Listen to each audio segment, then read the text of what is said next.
প্রিয় দর্শক, ভিওডি বাংলার পক্ষ থেকে সবাইকে জানাচ্ছি আন্তরিক শুভেচ্ছা ও অভিনন্দন। ভিওডি বাংলার নিয়মিত আয়োজন কোর্ট কাছারি। আজকের এই কোর্ট কাছারি অনুষ্ঠানে আমাদের সাথে উপস্থিত হয়েছেন বিজ্ঞ আইনজীবী মাসুদ পারভেজ, সাবেক কার্যনির্বাহী সদস্য এবং বর্তমান সহকারী public prosecutor, chief judicial magistrate, আদালত পঞ্চগড়ে দায়িত্বরত রয়েছেন। চলুন তার সাথে আইন সংক্রান্ত বিষয়ে কথা বলি। ভিওডি বাংলায় আপনাকে স্বাগত। কেমন আছেন? যে আপনাকেও অনেক ধন্যবাদ। সেই সাথে ভিওডি বাংলার সকল কলাকৌশলী থেকে শুরু করে আপনাদের সকল স্টাফ অত্যন্ত অতিথি পরায়ণ আপনারা, এবং আপনাদের এই ভিওডি বাংলার চ্যানেল থেকে যে দর্শক শ্রোতাগুলো আমাকে শুনছেন, সকলের প্রতি আমার সালাম, আসসালামু আলাইকুম। জি, আপনাকেও সত্যিকার স্বাগত। আপনার সাথে যুক্ত হয়ে আমাদেরও ভালো লাগছে, কারণ আমরা জানি যে প্রাত্যহিক জীবনে আমরা নানান ধরনের আইনি জটিলতায় ভুগি, এবং আমরা আশা করছি যে আজকে আপনার কথা শুনে আমাদের দর্শকরা অনেক উপকৃত হবে। সেক্ষেত্রে আমরা প্রথমে দেওয়ানি ও সম্পত্তি সংক্রান্ত যে বিষয়গুলো আছে সেই বিষয়গুলোর দিকে একটু যাব। যে আমরা দেখি যে জমি কেনার আগে একজন ক্রেতা নানান ধরনের তাকে জিনিসগুলো মাথায় রাখতে হয়, কারণ জমি কেনার পরে দেখি নানান ধরনের জটিলতায় তিনি ভুগেন।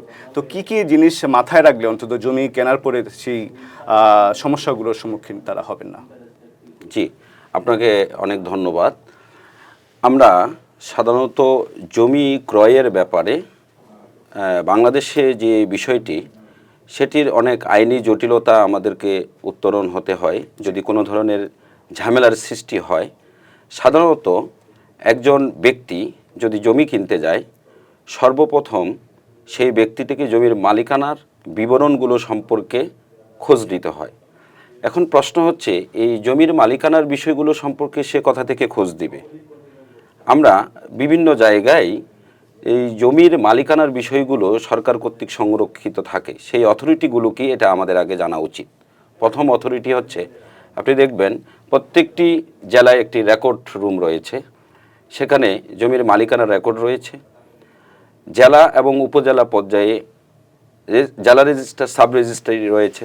সেই সাব রেজিস্ট্রার অফিসে গিয়ে আপনি দলিল সংক্রান্ত বিষয়গুলো সার্চিং দিলে জানতে পারবেন, এবং আপনার যেই মৌজায় জমিটি, সেই মৌজায় আপনার ইওএলও অফিস রয়েছেন, সেটা হচ্ছে ভূমি যেটা অফিস বলি আমরা, তহসিলদার অফিস, সেখানে গিয়েও আপনি যে জমিটি কিনেছেন সেই জমির মালিকানা সম্পর্কে তথ্য নিতে পারবেন। এই সমস্ত তথ্যগুলো কালেক্ট করার পর যেটা অনারশিপ, চেইন অফ অনারশিপ, মালিকানার বিবরণীটা আপনাকে ধারাবাহিকভাবে সাজিয়ে নিতে হবে।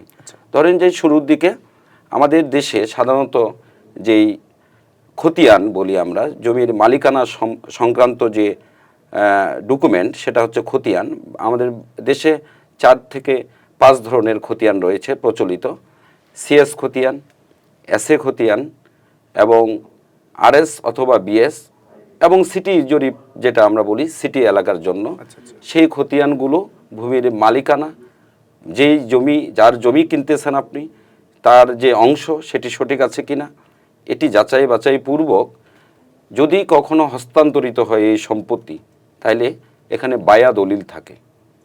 জমিটি হাত বদল হয়ে একজনের কাছে গেছে, সেখান থেকে আপনি আবার কিনতেছেন, সেই আগের দলিল কি, সেটি সঠিকভাবে লিপিবদ্ধ হয়েছে কিনা, এটাও আপনাকে নজরে রাখতে হবে। এর ধারাবাহিকতায় যে জমিটি দখলে আছে কিনা, তার জন্য সে সবচেয়ে প্রমাণ কাগজ হচ্ছে মিউটেশন, যেটাকে আমরা বাংলায় নামজারি বলে থাকি, যে তার নামে জমিতে নামজারি হয়েছে কিনা। এই নামজারি মিউটেশন সম্পন্ন হলো, সে দাখিলা কাটলো, এবং ফিজিক্যালি সেই জমিটিতে সে দখলে থাকলো। দেন আপনি সেই জমিটি যদি ক্রয় করেন, তাহলে পরবর্তীতে সেই জমি নিয়ে আর কোনো ধরনের ভেজাল বলেন বা আইনি জটিলতার সম্মুখীন হবেন না। যদিও হয়ে থাকেন, তাহলে এই ডকুমেন্টগুলো আপনাকে আইনগতভাবেই প্রতিরক্ষা করবে। আপনি যেটা বললেন যে নামজারি বা মিউটেশন, আচ্ছা, এটা এত গুরুত্বপূর্ণ কেন? এটা তো আমরা অনেক ক্ষেত্রে কিন্তু এই জিনিসটা আমরা যাচাই বাছাই করি না। সেই ক্ষেত্রে দর্শকরা যারা শুনছেন তারা এটার বিষয়ে কিভাবে নজর? ভালো কথা বলেছেন। আমাদের দেশে হয় কি, একজন মানুষ জমি কেনে, আচ্ছা, কিন্তু জমিটা কেনার পরে সে অলসতাই বলেন আর অর্থের অভাবেই বলেন। অর্থের অভাবটা আমি বলবো এক ধরনের অজুহাত, কারণ মিউটেশন করতে আপনার তেমন অর্থের প্রয়োজন হয় না, কিন্তু করে না। এটি না করার কারণে পরবর্তীতে এই জমির যারা সহ অংশীদার থাকে, তারা এই জমিটি অনেক ক্ষেত্রে যতটুকু সে অংশ পায় তার অতিরিক্ত জমি সে নিজের নামে খারিজ করে নেয়। আচ্ছা আচ্ছা। এবং আপনার প্রয়োজনে যখন ওই কেনা সম্পত্তিটি আপনি জমিটি দলিল মূলে ক্রয় করলেন, আপনি খারিজ করলেন না, আরেকজনে আপনার অংশটুকু খারিজটা করে নিল। আচ্ছা আচ্ছা। আপনি আপনার প্রয়োজনে এই জমিতে ব্যাংকে ঋণ নেবেন, জমিটি হস্তান্তর করবেন, আপনি ভেজালের মধ্যে পড়ে গেলেন। সেই জমি আর আপনি বিক্রি করতে পারতেছেন না, সে অবজেকশন দিচ্ছে যে জমিটি খারিজটা বেশি করে নিয়েছে। এই ধরনের জটিলতায় পড়লে আপনি যে প্রয়োজনীয় সম্পত্তিটি রেখেছিলেন আপনার কাজে, সেই সম্পত্তি আর কাজেই লাগাইতে পারলেন না। এই যে একটা সমস্যা, এই জন্য আমরা আইনজীবীরা সাধারণত আমাদের ক্লায়েন্টদের এবং সেই সাথে যে দর্শক শ্রোতারা আছেন এই অনুষ্ঠানটি দেখতেছেন, আপনাদের প্রতি আমার আহ্বান থাকবে, আপনারা একটি জমি ক্রয় করার পরেই নিজ নামে মিউটেশনটা করে নেবেন। এই মিউটেশনটি এই জন্যই গুরুত্বপূর্ণ, আপনি দলিল করলেই আপনার মালিকানার পরিপূর্ণতা পান না। যতক্ষণ না পর্যন্ত আপনি নামজারি করতেছেন, যতক্ষণ না পর্যন্ত আপনার সরকারের নামজারি খাতায় আপনার নাম কন্টেন্ট হচ্ছে না, ততক্ষণ না পর্যন্ত আপনি সরকারের কাছে ওই জমির মালিকানা এস্টাবলিশ করতে পারতেছেন। তাহলে নামজারি একটা খুব গুরুত্বপূর্ণ, একটা খুবই গুরুত্বপূর্ণ প্রথমত। দ্বিতীয়ত হচ্ছে নামজারি করতে গিয়ে প্রতিপক্ষকে কিন্তু একটা মিসকেস ওপেন হয়, প্রতিপক্ষকে নোটিশ করা হয়। আচ্ছা আচ্ছা। সেখানে তার যদি কোনো অবজেকশন থাকে সেগুলো যাচাই বাছাই করে তারপরে একটি নামজারি হয়। নামজারি কিন্তু একটা ছানি মোকদ্দমার মতো আমরা বলি, এটা ছোট একটা মোকদ্দমার মতো। আচ্ছা আচ্ছা। সো সেখানে একজন এসিলেন্ট মহোদয় থাকেন, তিনি একজন নির্বাহী ম্যাজিস্ট্রেট। একজন নির্বাহী ম্যাজিস্ট্রেট সমস্ত কাগজপত্র এবং তহসিলদারের রিপোর্ট, দখল, পজিশন বিচার বিশ্লেষণ করেই কিন্তু আপনার নামে নামজারি দেওয়া হয়। So it's one kind of strong evidence of ownership, এটা মাথায় রাখতে হবে। সেকেন্ড হচ্ছে আপনার এই নামজারি হলে আপনি এই জমিটি কখনো যদি কোনো ব্যাংকের কাছে মর্গেজ দিতে যান, বন্ধক দিতে যান, সেই নামজারি বাধ্যতামূলক। এবং সেই সাথে নামজারি হলে আপনার একটি সুবিধা, যদি এই সম্পত্তি কখনো গভর্নমেন্ট তার প্রয়োজনে অ্যাকোয়ার করে, আচ্ছা আচ্ছা, অধিগ্রহণ করে, তাহলে আপনি এই নামজারির ফলে আপনি আপনার ক্ষতিপূরণটা সরকার আপনাকে দিয়ে দিবে। সো নামজারি কোনো ছেলে খেলা নয়, এখানে নেগলিজেন্স একেবারেই করা যাবে না। আমি সকলকে আহ্বান করব, আপনারা জমি ক্রয় করার সাথে সাথেই আপনারা নিজের নামে নামজারি করবেন, এবং নামজারি করতে পারলেই আপনি আপনার নামে সরকারকে খাজনা দিতে পারবেন। আশা করি আপনারা বিষয়টা বুঝছেন।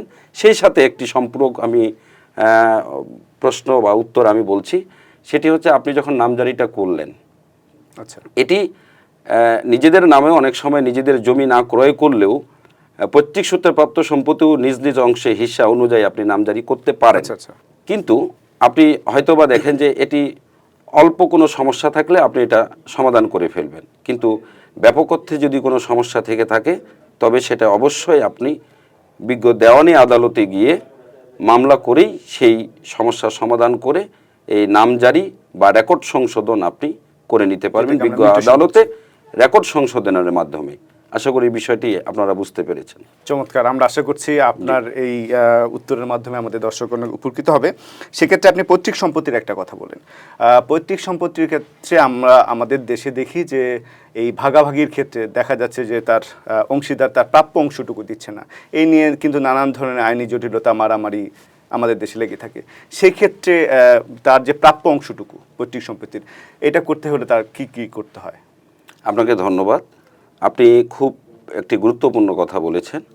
বাংলাদেশে ম্যাক্সিমাম মানুষের ভিতরে ভাইয়ে ভাইয়ে দ্বন্দ্ব, বাবা চাচাই দ্বন্দ্ব, এ ধরনের সমস্যার সম্মুখীন হয়, এবং এই সম্পত্তির জেরে সম্পত্তির অংশকে নিতে গিয়েই সম্পর্ক নষ্ট হয়।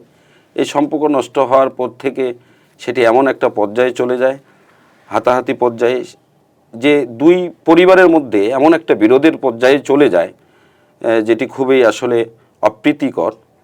আর আমাদের দেশে ম্যাক্সিমাম যে অ্যাসল্টগুলো হয়, যে মারামারির মামলাগুলোর উদ্ভব হয়, সেগুলো জমি সংক্রান্ত বিষয়কে কেন্দ্র করেই।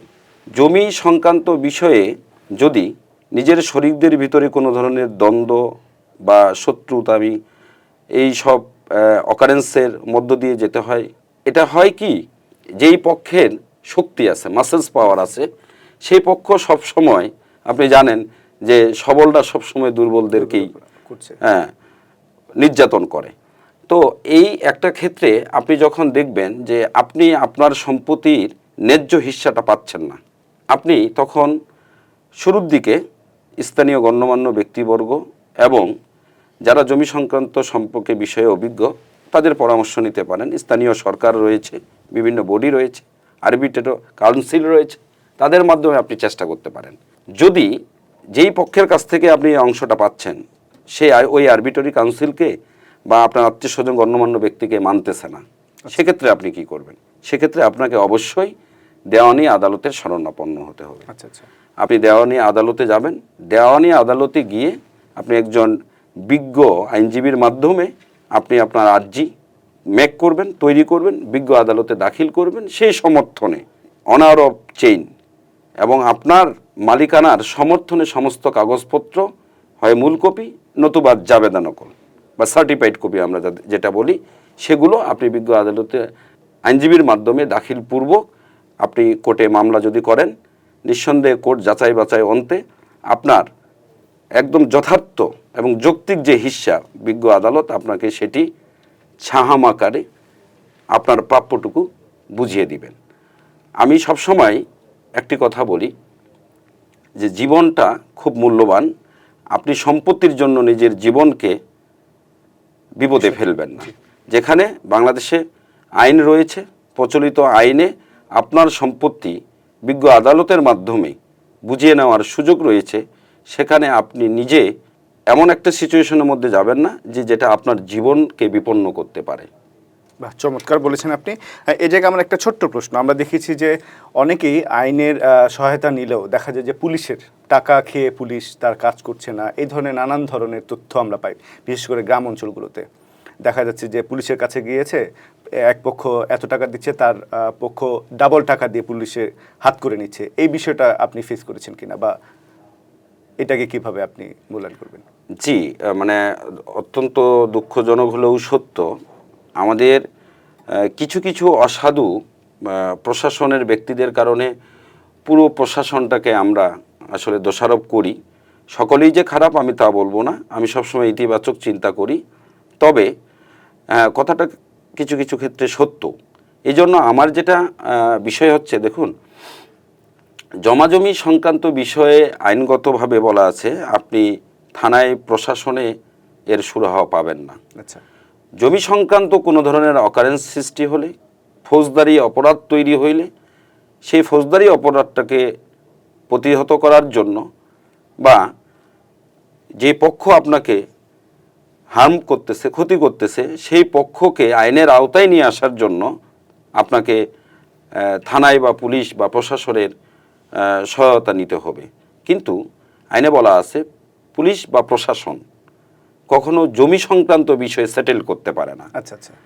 আমাদের দেশে গ্রামগঞ্জে সাধারণত দেখা যায় এক ধরনের মাতব্য শ্রেণীর মানুষ আছে, যারা কোনো সমস্যায় পড়ে, সাধারণ মানুষ, অশিক্ষিত সহজ সরল মানুষ, ইনারা ওই শ্রেণীর মানুষদের কাছে যায়। ওনারা তখন কি করে, উভয় পক্ষকে নিয়ে এক পক্ষ আরেক পক্ষ এই যে একটা দোলাচালের মধ্য দিয়ে এবং প্রশাসনকে ম্যানিপুলেটেড করে, বায়াসড করে তারা নিজের স্বার্থ সিদ্ধি করে। আমি সকলকে আহ্বান করব, আপনারা যারা জমি সংক্রান্ত বিষয় নিয়ে কোনো জটিলতায়, কোনো ধরনের সমস্যায় পড়বেন, আপনারা অবশ্যই একজন বিজ্ঞ আইনজীবীর কাছে গিয়ে নিজে সশরীরে পরামর্শ নেবেন। কোনো মধ্যস্বত্বভোগী, কোনো দেউলিয়া এবং কোনো তথাকথিত রাজনীতিবিদের কাছে নিজেকে বিকিয়ে দিবেন না। তবে একটা জিনিস সবসময় মাথায় রাখবেন, প্রথমে আপনারা সালিশ করার চেষ্টা করবেন, উভয় পক্ষকে আমন্ত্রণ করা হবে। এতে যদি সমস্যার সমাধান হয় আলহামদুলিল্লাহ, কোনো সমস্যা নেই। যদি একেবারে সমস্যার সমাধান না হয়, তাহলে তথাকথিত যে নেতা বলি আমরা অথবা দেউলিয়া বলি, এদের পিছনে সময় অপচয় না করে আইনের আশ্রয় নেবেন। এখন আইন অনেক বেশি আগের চেয়েও অ্যাডভান্স হয়েছে। এখন যে আইনের সময়ের জটিলতাগুলো, এগুলো কমে আসছে, দ্রুতই মামলাগুলো নিষ্পত্তি হচ্ছে। আপনারা নিঃসন্দেহে আইনের আশ্রয় নেবেন, এটাই আমার পরামর্শ। চমৎকার, আপনি চমৎকার বলেছেন। আমরা আশা করছি যে দেওয়ানি এবং সম্পত্তি সংক্রান্ত যেই সমস্যাগুলো ছিল আপনার মাধ্যমে আমাদের দর্শক উপকৃত হয়েছেন এবং হচ্ছেন। এবার একটু আমরা পারিবারিক ও নারী শিশু অধিকার নিয়ে একটু কথা বলতে চাই, যেহেতু বিজ্ঞ আইনজীবী আপনি নানান বিষয়ে জানেন এবং আমাদেরকে পরামর্শ দিতে পারবেন। সেক্ষেত্রে যদি বলি যে পারিবারিক ও পারিবারিকভাবে যদি কেউ সহিংসতার শিকার হয়, সেক্ষেত্রে একজন নারী প্রথমে কি পদক্ষেপ গ্রহণ করতে পারেন? আমরা দেখি আমাদের দেশে যে হোম ভায়োলেন্সগুলো হয়, আমাদের মেয়েরা, কন্যারা, মায়েরা অনেক সময় নানান ধরনের পারিবারিক ভায়োলেন্সের মধ্যে সাফার করে। এই বিষয়টি খুব গুরুত্বপূর্ণ। এই পুরুষ শাসিত সমাজে এখনও মেয়েরা খুব ব্যাপকভাবে যদিও না হয়, বেশ নির্যাতিত হচ্ছে। আমাদের সকলেরই আসলে উচিত আমরা যেন আমাদের নারীর যে অধিকার, নারীর যে নিরাপত্তা, সেটি নিশ্চিত করতে পারি। এখন আপনার যেটি প্রশ্ন, যে একজন নারী যদি এই ধরনের নির্যাতনের শিকার হয় তাহলে তার তাৎক্ষণিক প্রতিরক্ষা কী? দেখুন, আমাদের প্রশাসনের একটি জরুরি সেবা আছে, আপনারা সেটা জানেন, 999 আমরা যেটা বলি, 999। এটাতে আপনার যদি সুযোগ থাকে মুঠোফোনে প্রশাসনকে জানানোর, তবে সর্বপ্রথম এটিই করা উচিত যাতে প্রশাসন আপনাকে রেস্কিউ করতে পারে। যদি আপনি সেই সময় ফোন অ্যাভেলেবেল না হয় তাহলে আপনি কি করবেন? নিঃসন্দেহে আপনাকে সেই জায়গা থেকে সরে গিয়ে সর্বপ্রথম আপনি আপনার ট্রিটমেন্ট বা চিকিৎসাটি নেবেন, যেটি পরবর্তীতে আইনের খুব কাজে লাগে, প্রমাণ হিসেবে কাজ করবে। জি, আপনি নির্যাতিত হলেন, সেই রেস্কিউ হওয়ার প্রথম কাজটি হচ্ছে আপনি নিকটস্থ যতদূর সম্ভব সরকারি স্বাস্থ্য কমপ্লেক্স, যেটা উপজেলা হলে উপজেলা স্বাস্থ্য কমপ্লেক্স, জেলা হলে আধুনিক সদর হাসপাতাল বা জেলা স্বাস্থ্য কমপ্লেক্সে আপনি অ্যাডমিট হবেন। ভর্তির সময় আপনি আপনার উপরে শারীরিক নির্যাতন হয়েছে, ফিজিক্যাল অ্যাসল্টের কথাটা আপনি কর্তব্যরত যে চিকিৎসক তাকে আপনি জানাবেন। আচ্ছা আচ্ছা। এরপর আপনি চিকিৎসা করবেন। চিকিৎসা করার পরে আপনি থানায় গিয়ে এজাহার দায়ের করতে পারেন, অভিযোগ দিতে পারেন। সেই অভিযোগের তদন্ত করে অফিসার ইনচার্জ মহোদয় তিনি মামলা নেবেন। তিনি মামলা নিতে যদি অনাগ্রহ প্রকাশ করে, আপনি একজন বিজ্ঞ আইনজীবীর মাধ্যমে বিজ্ঞ নারী শিশু নির্যাতন দমন ট্রাইব্যুনালে আপনি একটি মামলা আনয়ন করতে পারেন। অথবা আপনি সেইভাবে যদি ফিজিক্যালি অ্যাসল্ট না হন, তাহলে আপনি যৌতুক নিরোধ আইনে, যদি আপনাকে যৌতুকের জন্য বা আপনার বিয়ের পরবর্তী সময়ে অর্থে দাবি করে সংসার হবে অথবা হবে না এই মর্মে আপনাকে মানসিক অথবা শারীরিকভাবে নির্যাতন করে, আপনি যৌতুক নিরোধ আইনেও মোকদ্দমা আনয়ন করতে পারেন। এবং সেটি বিজ্ঞ আদালতে যদি আপনি প্রমাণ, সাক্ষ্য এইসব ভালোভাবে উপস্থাপন করতে পারেন, বিজ্ঞ আদালত আপনার ন্যায় বিচার নিশ্চিত করবে আশা রাখি। চমৎকার, অসংখ্য ধন্যবাদ। আমরা নারী নির্যাতনের কথা বলছি এবং এটাই বলা হয়ে থাকে, কিন্তু আপনি জানেন যে বর্তমানে পুরুষরা যে নির্যাতন হচ্ছে, অর্থাৎ স্ত্রী কর্তৃক নানানভাবে ট্রমাটাইজড হয়, কিন্তু আমাদের আইনে কিন্তু পুরুষদের জন্য নির্দিষ্ট কোনো আইন আছে কিনা আমার জানা নেই। তো সেই ক্ষেত্রে যদি কোনো পুরুষ যদি নির্যাতনের শিকার হয় বা ট্রমাটাইজড হয়, সেক্ষেত্রে একজন পুরুষ কি করতে পারে? আপনি যদি একটু। জি, আপনি অনেক সুন্দর একটা কথা বলেছেন, আপনার টার্মটা বেশ ভালো লেগেছে, পুরুষ নির্যাতন। আমরা খুব সুন্দর করে এই কথাটা শুনি। পুরুষ নির্যাতন আমাদের আইনের ভাষায় এই ধরনের কোনো টার্ম নেই যদিও, বাট হ্যাঁ, আমাদের এই সমাজ ব্যবস্থায় সকল নারীর প্রতি আমি শ্রদ্ধা রেখে বলতে চাই, সব নারীরা এক নয়, নারীরা আমাদের মায়ের জাত, আমরা তাদেরকে অবশ্যই শ্রদ্ধা করি।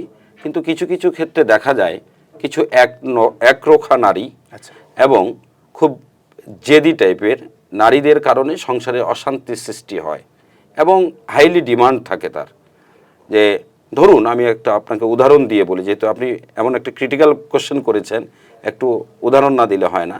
এক্সপ্লেনেশনটা এরকম, ধরুন এক স্ত্রী তার স্বামীকে বলছে, সে গ্রামে থাকে, যে অবশ্যই তোমাকে শহরে আমার নামে 5 শতক জায়গা কিনে বাড়ি করে দিয়ে সেখানে স্থানান্তরিত করতে হবে এবং এই জায়গা বাড়ি আমার নামে হবে, তবে আমি তোমার সংসার করব, নতুবা করব না।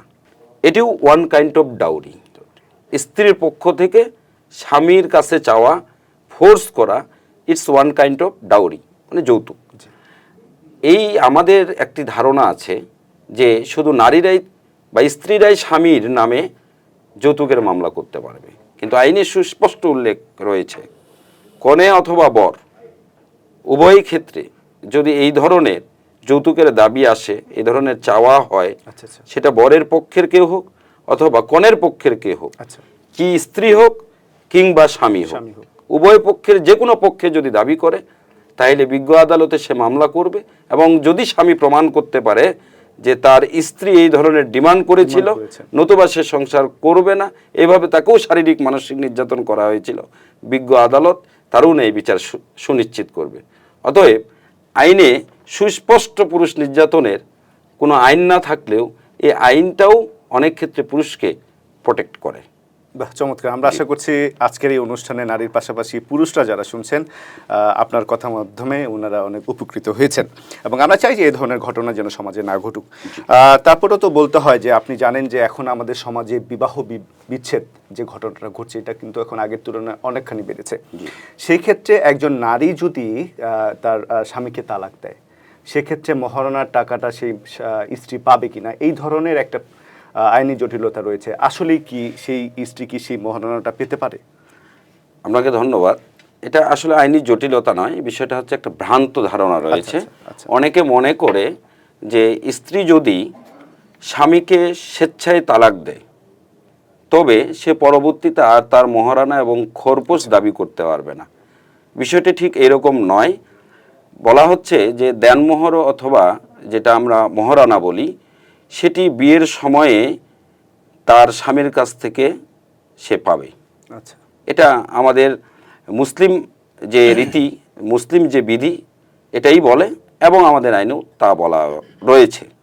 কিন্তু অনেক ক্ষেত্রে দেখা যায় কি, এই দেনমোহরটা অনেক সময় পরিশোধ করা হয় না। আচ্ছা পরবর্তীতে যখন স্ত্রী স্বামীকে তালাক দিয়ে দেয়, মনে করা হয় যে সেটা সে আর পাবে না, কিন্তু এমনটি নয়।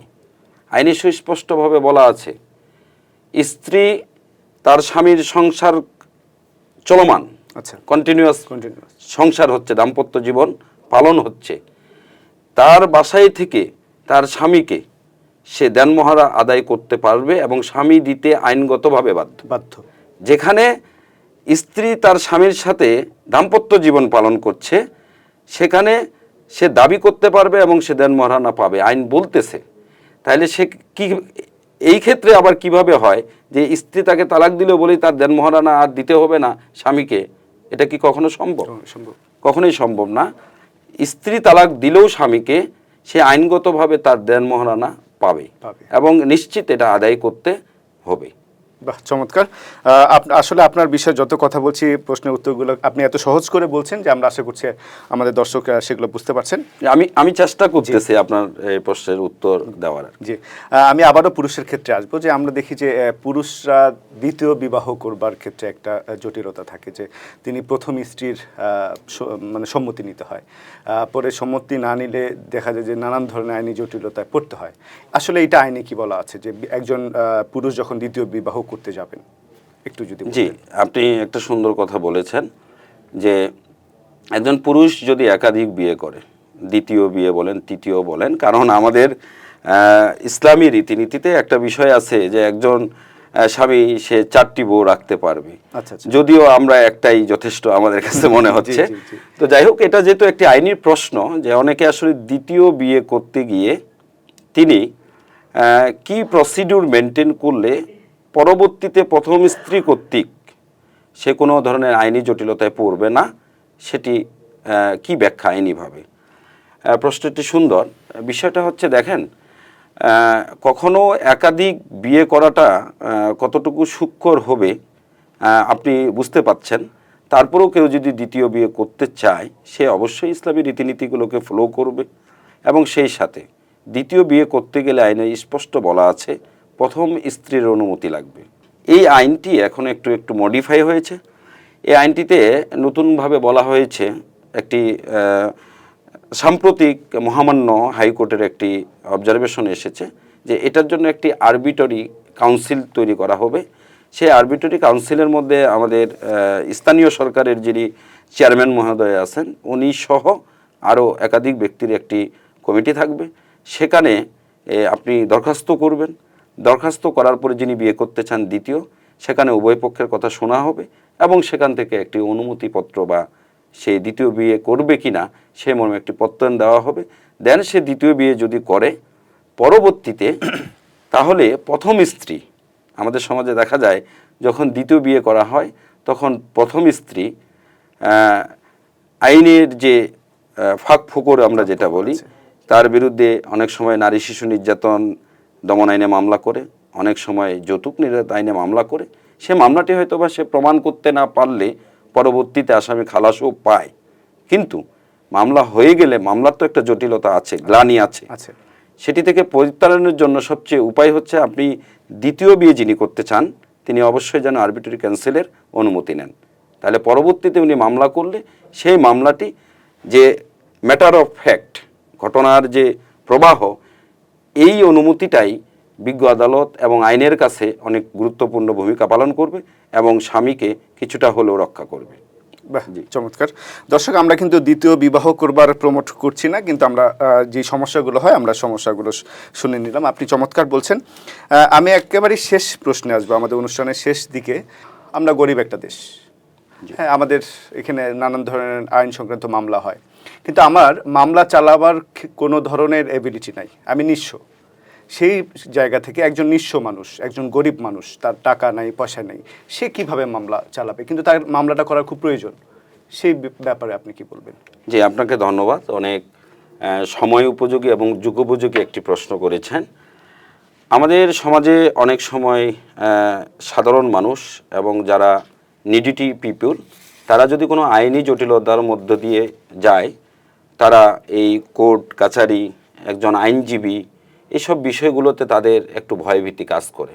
আমি সকলকে আহ্বান করব আপনার এই অনুষ্ঠানের মাধ্যমে, দেখুন, আইনজীবীরা সমাজের দর্পণ। আইনজীবীরা চায় সমাজে সুখ শান্তি বিরাজ করুক এবং মানুষ তার অধিকার ফিরে পাক, নিশ্চিত হয়। সকল আইনজীবীর কথা আমি বলবো না, আমার জানা মতে অধিকাংশ আইনজীবী, বই কি সকল আইনজীবী আমি যাদেরকে চিনি, তারা চায় তারা সাধারণ মানুষের, নির্যাতিত মানুষের পাশে দাঁড়াক। তথাপিও মামলা পরিচালনার ক্ষেত্রে মামলার কিছু খরচ ব্যয় করতেই হয় যিনি সমস্যায় পড়েন। সেটাও যদি তার সমর্থন না হয়, সমর্থিত সে না হয়, সেক্ষেত্রে গণপ্রজাতন্ত্রী বাংলাদেশ সরকারের আইন সহায়তা একটি সিস্টেম চালু আছে, খুব সুন্দর। প্রতি বছরেই এই জনগণকে উদ্বুদ্ধ করা হয় যে বিনা খরচে আপনি আইনি সহযোগিতা পারেন এবং প্রতিটি জেলা পর্যায়ে যে জেলা জজশিপ আছেন, জেলা জজ কোর্ট আছেন, সেখানে একটি লিগ্যাল এইড ম্যাজিস্ট্রেট বসেন। সেই ম্যাজিস্ট্রেট মহোদয়ের কাছে গিয়ে আপনি আপনার একটি দরখাস্ত আনয়ন করলে সেখান থেকেই, সেই জেলা এইড অফিস থেকেই আপনাকে একজন বিজ্ঞ কৌশলী সম্পূর্ণ ফি মুক্তভাবে অ্যাপয়েন্টমেন্ট করে দেওয়া হবে আপনার হয়ে। তিনি সম্পূর্ণ বিনা খরচে, সরকারি অর্থায়নে, সরকার এটার জন্য ভর্তুকিও দেয়, সরকারি অর্থায়নে আপনার মামলা পরিচালনা করবে এবং আপনি ইনশাল্লাহ বিচার পাবেন। তো আমি এই অনুষ্ঠানের মধ্য দিয়ে সকলকে আহ্বান করব, যিনারা মামলার পরিচালনার ব্যয়ভারে নিজেকে অনেক সময় পিছিয়ে নেন এবং আইনের দ্বারস্থ হন না, তাদের প্রতি আমারও আহ্বান থাকবে, আপনারা নিঃসন্দেহে জেলা লিগ্যাল এইড অফিসারের মহোদয়ের কাছে যাবেন, আপনারা দরখাস্ত দিবেন এবং আপনারা বিনা খরচে সরকারের এই সেবা নেবেন, কারণ সরকার এই সেবাটি আপনাদের জন্যই উন্মুক্ত করেছে। সকলেই ভালো থাকবেন এবং আজকের এই অনুষ্ঠানের মধ্য দিয়ে আমি ভিওডি বাংলার সকল দর্শক, কলাকৌশলী সহ এর যে উত্তরোত্তর সাফল্য, আমি আসলেই বিমোহিত। আমার সর্বত্রই আমি বলবো যে এই ভিওডি বাংলা সাথে থাকবেন এবং ভিওডি বাংলার যে কার্যক্রম, যে অনুষ্ঠান কর্মসূচি, এর সাথে আমাদের যে প্রাত্যহিক জীবনের অনেক কিছু চিত্র সেগুলো পরিস্ফুটিত হয়। আপনাদের সকলকে ধন্যবাদ জানিয়ে আজকের মতো আমি বিদায় নিচ্ছি। আপনাকে অসংখ্য ধন্যবাদ। আপনি কষ্ট করে আমাদের মাঝে এসেছেন এবং আমাদের দর্শকদের উদ্দেশ্যে নানান সমস্যার সমাধানের কথা আপনি বলেছেন। আজকে অনুষ্ঠানে এখানেই শেষ করছি। আপনি ভালো থাকবেন। আপনাকেও ধন্যবাদ। দর্শক, কথা বলছিলাম বিজ্ঞ আইনজীবী মাসুদ পারভেজের সাথে, যিনি নানান সমস্যার কথা বলেছেন এবং সেই সমস্যাগুলোকে কিভাবে সমাধানের পথে যেতে হবে সেই বিষয়গুলো নিয়ে কথা বলেছেন। আমরা আশা করছি আমাদের এই অনুষ্ঠান আপনাদের বিন্দুমাত্র যদি উপকারে আসে তাহলেই আমরা সার্থক। দর্শক, এতক্ষণ ধরে যারা আপনারা ভিওডি বাংলার সাথে ছিলেন তাদেরকে অসংখ্য ধন্যবাদ জানিয়ে আজকের মতো অনুষ্ঠান এখানেই শেষ করছি। সবাই ভালো থাকবেন, সুস্থ থাকবেন।